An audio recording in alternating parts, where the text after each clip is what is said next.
The next question we're handling here is customers that do not want to pay. People like money. We all like to keep our money if it's possible. We all want freebies. Everybody likes, I still like, if I want to buy anything and you tell me buy one, get one free, I think I'm going to rush there.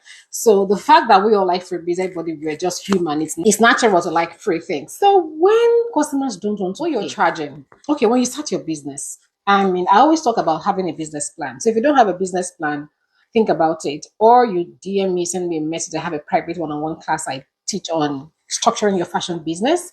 So now when in your plan, you already have your targets. You know the kind of people you want to attend to. You know the kind of clients you want to solve for, I believe. You know the kind of the range you want to be charging. Maybe you want to be charging between 15,000 and 25,000 naira, and that is you. Or you want to be charging 500,000 naira to 1 million. Now, when they don't want to pay, you know the kind of people you want. My advice is many, but let me just drop the few I can drop in this video. Have like rules, some things they can see. Maybe you know that I'm charging this, and every client or customer pays 80% or 75% before their work starts. Don't do like, oh, start, I'll pay later. That thing backfires. See, it has backfired on me a million and one times. And that's because I'm a very soft-hearted person. Don't just sweet talk around me. I'm just melting. I mean, I'm too soft sometimes. And I learned that. And now, like, if I don't even know how to be tough on you, I probably let you meet someone else if I think I can. You're the kind of person I can't say no to. If you think the customer doesn't want to pay your money, what could have cost it? It could be you've done their work and they're not paying. So don't do if they don't pay. Let your rules be they pay this and I start.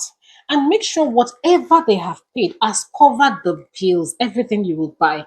Because what will pain you, what will hurt you more is if you spend your personal money to do the work and they are rejecting it or they don't want to pay it.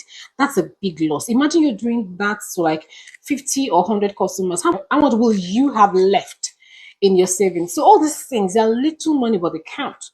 So if the customers won't pay, they don't have to be your customers. They can go elsewhere. You don't have to keep everyone on your side. Or let them know, I'm sorry, but that's the amount I charge. You know, the good thing is by the time people know how much you charge, actually, what they do is they will tell people that that person, she sells or he sells, I can't afford them.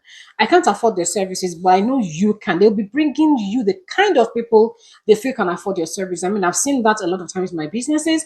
People tell me, oh, I can't afford you, but I know this person can afford you. That means they know the rules. They know they shouldn't cross that line. So don't pity. Pity does not even pay your own bills. Why should you pity? Oh, I'll do it for you. Don't do things for free. Not even with the way the economy is going these days, will be saying, no, someone cannot pay, or someone have not paid me and I've made their clothes. Do not make the clothes if they have not paid you. Your money is important. So if your money is not important to you, it's important to me because that's what you're going to be using to build the business into a big brand one day.